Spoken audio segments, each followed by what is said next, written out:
Top 20 most brutal and ruthless dictators in Africa.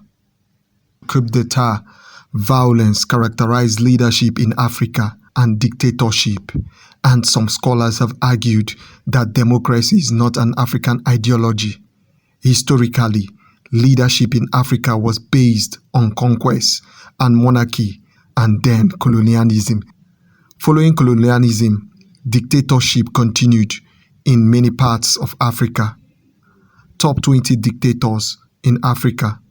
Regardless of how they came to power, these people are regarded as the worst dictators in Africa.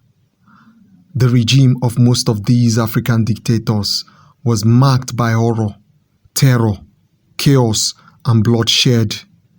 Some of these dictators were notorious leaders, and some have led their country towards economic prosperity, while others started on the right path and lost their way. Do like and subscribe in order to help us grow our channel and produce more content. We would also like to have your comments on our comment section for us to produce more content. At number 20, Paul Kagame, the president of Rwanda from 1994 to present day.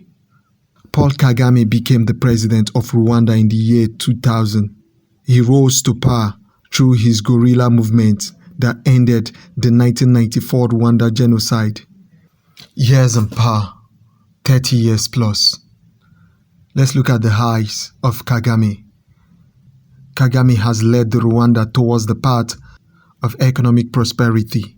His government has been described by the United Nations and several international leaders as the model of good governance in Africa. The lows of Kagame. Kagame's regime has been marked by accusation of human rights abuse, oppression of political opponents, and the press. At number 19, Zine El Abidine Ben Ali, a Tunisian president from 1987 to 2011. Ben Ali was the president of Tunisia from 1987 to 2011. Ben Ali assumed the presidency in a bloodless coup, a month after he was appointed the prime minister. He led Tunisia for 23 years before stepping down in January 2011 due to a massive protest demanding his exit. He spent 24 years in power. The highs of Ben Ali. Tunisia witnessed stability and economic prosperity under Ben Ali. His lows. In 2012, in abstention, he was sentenced to a life imprisonment for his role in the murder of protesters in the 2011 revolution that led to his exit from power. Embezzlement, misuse of public funds, suppressing political opponents are some of the sins of one of Africa's longest-serving dictators. At number 18, Yedema of Togo. He ruled from 1967 to 2005. Yedema remains one of Africa's longest-serving dictators. Yedema became the president of Togo in 1967 after he led a military coup against the incumbent president, a man he helped bring into power in a bloody military coup. He died of heart attack in 2005, and his son, Habré, was named the president of Togo in controversial circumstance. He spent 38 years in power. The lows of Yedema. Yedema is the pioneer of African forced military coup d'etat, an act that soon became the political trend in Africa. He organized a presidential election in 1998 and cancelled in the interest of national security when he was losing. He was accused of several causes of human rights abuses. Number 17. Kamuzu Banda. He ruled Malawi from 1963 to 1994. Banda, one of Africa's greatest dictators, he led Malawi from 1961 till 1994. Banda lost effective control of Malawi during his absence from Malawi in 1993 when he was flown to South Africa for an emergency brain surgery. Bakili Mulunzi, his former political protege, became president in 1994. After the general elections Banda had earlier postponed was conducted in 1994. He spent 31 years in power. His highs: he fought against colonialism and led the Nyansha land, now Malawi, to independence as Malawi in 1964. His lows: his reign left Malawi as one of the world's poorest countries. 1 in 3 children under 5 died of starvation. He regularly tortured and murdered political opponents. Human rights groups estimate that at least 6,000 people were killed, tortured, and jailed without trial under Banda. At number 16, Gafar Nimiri of Sudan. He held on to power from 1969 to 1985. Gafar Nimiri came to power in a 1969 coup that put an end to 5 years of corrupt civilian rule. He was ousted from power in 1985 and went into exile in Egypt until he was allowed to return in 1999. He contested in the 2000 Sudanese elections. He got just 7% of the votes. He died in May 2009 at the age of 79. He spent 16 years in power, and his highs were: he signed the Addis Ababa Agreement, which ended the first Sudanese civil war and brought a decade of peace and stability to the region. But his low moment, his indiscriminate borrowing, left the Sudanese economy in ruins. The Sudanese currency lost almost 90% of its value against the major international currencies. He imposed Islamic Sharia law in 1983. This led to the 2-decade-long religious war between the Muslim North and the mainly Christian South. Number 15, Siad Barre ruled Somalia from 1969 to 1991. Siad Barre took power and a coup d'etat in 1969, and he ruled Somalia for over 20 years before he was overthrown in 1991. He passed away in January 1995 in exile in Lagos, Nigeria. General Siad Barre's exit left Somalia without a central authority, and this resulted in a civil war that left the country without a leader for over 2 decades. He spent 22 years in power. His high point: Siad Barre served as chairperson of the Organization of African Unity during his early years. He successfully created model agricultural factories that boosted the country's economy. His low: General Siad Barre's regime, like many dictators in Africa, was marked by human rights abuses. The UN Development Programme said the regime of Siad Barre had one of the worst human rights records in Africa. Number 14, Charles Taylor ruled Liberia from 1997 to 2003. Charles Taylor, once described as the tyrant of death, was the president of Liberia from August 1997 until 2003, when international pressure forced him to resign and go into exile in Nigeria. He remains one of the most brutal dictators in Africa till date. He spent 6 years in power. The low point of Charles Taylor is that he's currently serving a 50-year sentence for his involvement in what the judge described as one of the most heinous and brutal crimes recorded in human history. He was found guilty of the following charges: act of terrorism, unlawful killings, murder, violence to life, health and physical or mental well-being of persons. Number 13, Yahya Jammeh, Gambian president from 1994 to 2017. Yahya Jammeh took power in a bloodless military coup in 1994. Jammeh got re-elected at the 2016 general election of Adama Barrow and surprisingly conceded defeat, only to reject the result few weeks after. He finally left Gambia in exile to Equatorial Guinea after sustained pressure by the African Union, ECOWAS, and United Nations. He spent 23 years in power. His low point: strong human rights abuses have marked Yaya's Jammeh's regime. He also claims to have a cure for HIV/AIDS, and his hate for homosexuality is well documented. He threatened to slit the throat of any homosexual in Gambia. Number 12. Idriss Déby, the president of Chad from 1990 to 2021. In December 1990, Idriss Déby and his Patriotic Salvation Movement, an insurgent group backed by Libya and Sudan, sacked the incumbent government, and Déby became the president of Chad. Spent 31 years plus in power. His high point: he sacked the barbaric Chadian dictator Husseini Habré from power. His low point: Déby has used oil proceeds and funds that could have been used to develop Chad to purchase weapons and strengthening his army. Forbes named Chad the world's most corrupt nation in 2006. It described Déby's decision to buy weapons with the funds supposedly intended to counter famine as what may turn out to be the single most piggish use of philanthropic funds. Number 11. Obiang Mbasongo of Equatorial Guinea. He came into power in 1979 and is still the head of Equatorial Guinea. Teodoro Obiang Nguema Mbasongo has been president of Equatorial Guinea since 1979 when he ousted his uncle Francisco Nguema in a bloody military coup and sentenced him to death by firing squad.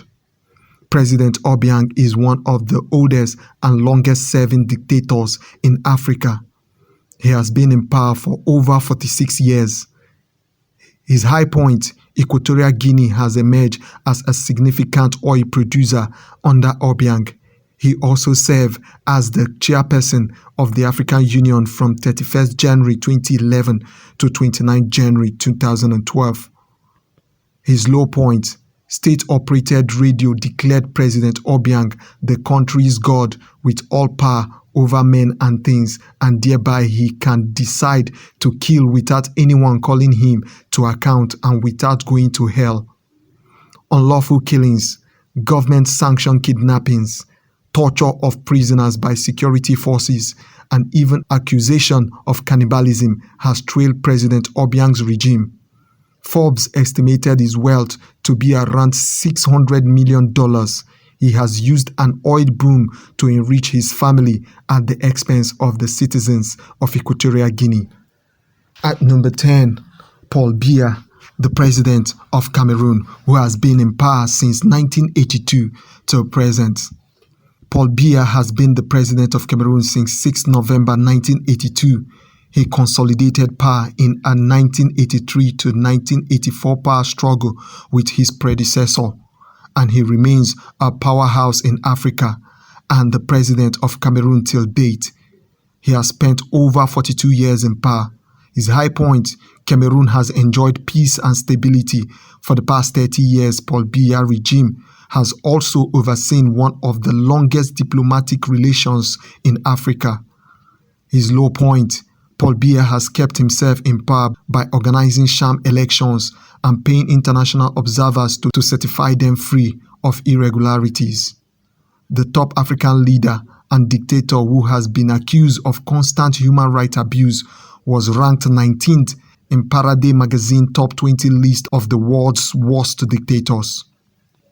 At number 9, José Eduardo dos Santos of Angola was the president of Angola from 1979 to 2017.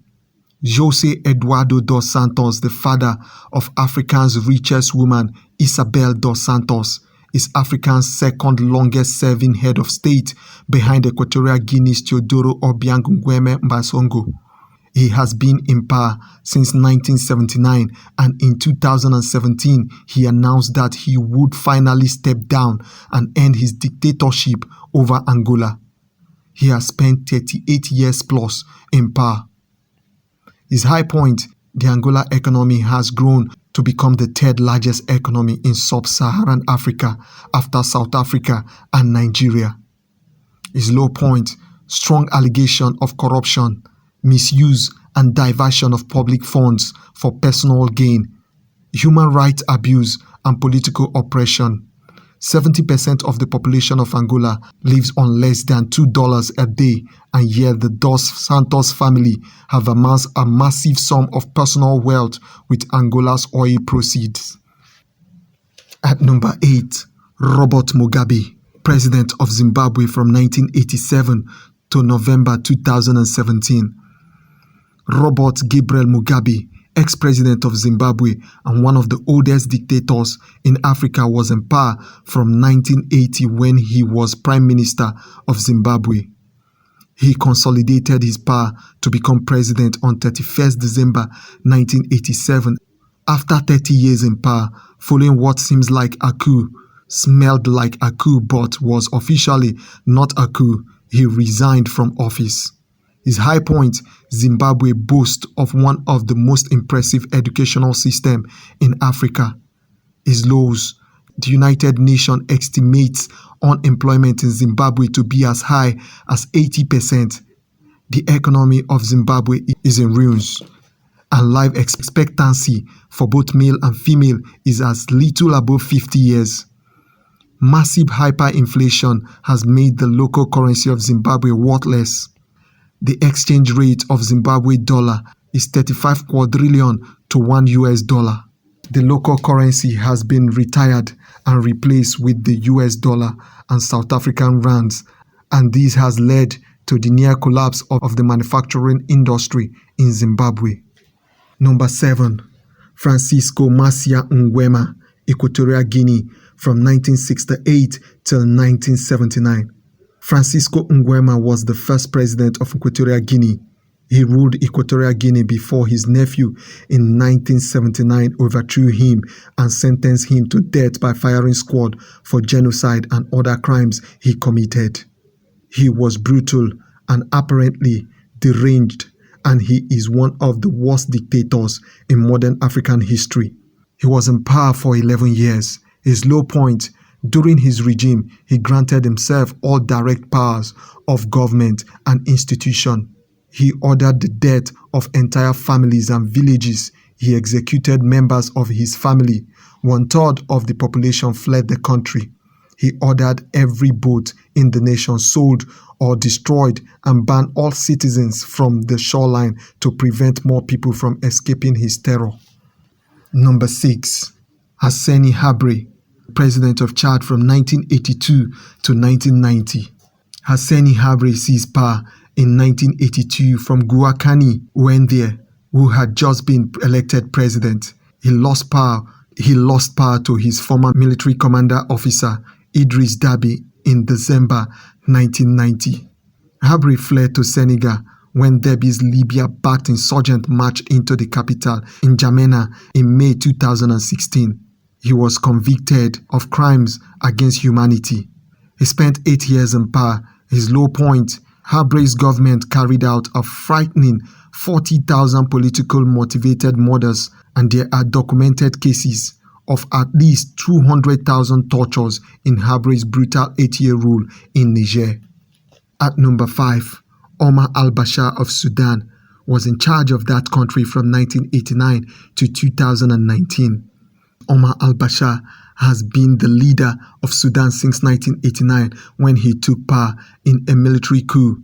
Al-Bashir is one of the most brutal dictators in Africa. He spent over 30 years in power. His low point: the International Criminal Court wants Omar Al-Bashir for genocide, war crimes, murder, rape, torture, and other crimes against humanity for his crime in Darfur. At number 4, Sékou Touré, Guinean president from 1958 to 1984. Ahmed Sékou Touré was elected as the first president of Guinea in 1958, a position he held until his death in 1984. Touré, like many other dictators in Africa, survived several assassination attempts and coups while he was in power. He died of heart failure in 1985. He spent 26 years in office. His low point: Touré banned all opposition parties and declared his party the only legal party in the country. Touré ruled Guinea as a ruthless dictator with no tolerance for opposition. He was accused of several cases of human rights abuse and extrajudicial killings. At number 3, General Sani Abacha, head of state of Nigeria from 1993 to 1998. Sani Abacha became the head of state of Nigeria in 1993 after he sacked the interim president appointed after the annulment of the 1993 election. The exact details of the dictator's death in the presidential palace in 1998 remains unclear, but it was met by wild celebration, and soon after, Nigeria returned to democratic path. He spent 5 years in power. His highs: Abacha regime was a massive economic success for Nigeria. Foreign exchange reserve rose $494 million in 1993 to $9.6 billion by the middle of 1997. External debt was reduced from $36 billion in 1993 to $27 billion by 1997. Inflation rate went down from 54% he inherited to 8.5% between 1993 to 1998. And global oil price was priced at an average of $15 per barrel. The low point of General Sani Abacha regime was characterized by massive looting and human rights abuses, such as the public hanging of political activist Ken Saro-Wiwa and jailing of several political opponents. At number 2, Colonel Muammar Gaddafi, president of Libya from 1969 to 2011. Gaddafi seized power in a bloodless military coup in 1969. The charismatic leader of Libya and one of the greatest dictators in African history met his end during the Libyan revolution in 2011 after rebels in Siad, his city of birth, killed him. He spent 42 years in power. His high point: under Gaddafi, Libya became the first developing country to own a major share of the revenues from its oil production. Gaddafi provided access to free healthcare, safe housing, food and clean drinking water, free education to university level, which led to the dramatic rise in literacy rate. His low point: he led oil-rich Libya as an absolute dictator for close to 42 years. He squashed anyone that opposed him and was responsible for the death of thousands of his people. At number 1, Idi Amin of Uganda. Idi Amin Dada, the head of state of Uganda from 1971 to 1979. Idi Amin seized power in a military coup in January 1971, sacking Milton Obote. Idi Amin fled Uganda in the heat of the Ugandan-Tanzania war and went into exile in Libya and then Saudi Arabia, where he lived until his death on 16th August 2003. He spent 8 years in power. The low point of Idi Amin administration is that Amin's rule was characterized by rumors of cannibalism, frightening human rights abuses, political repression, several extrajudicial killings, corruption, and gross economic mismanagement. International observers and human rights groups estimated the death toll of his regime to be around 500,000. Africa has come a long way, and it continues to overcome setbacks and rewrite its history. These dictators represent the worst moments in post-colonial African history. This is where we stop in today's edition of Motherland. Please do well to like and subscribe in order to help us produce more content, and would like to have your comment in order for us to produce content quicker. See you on our next episode.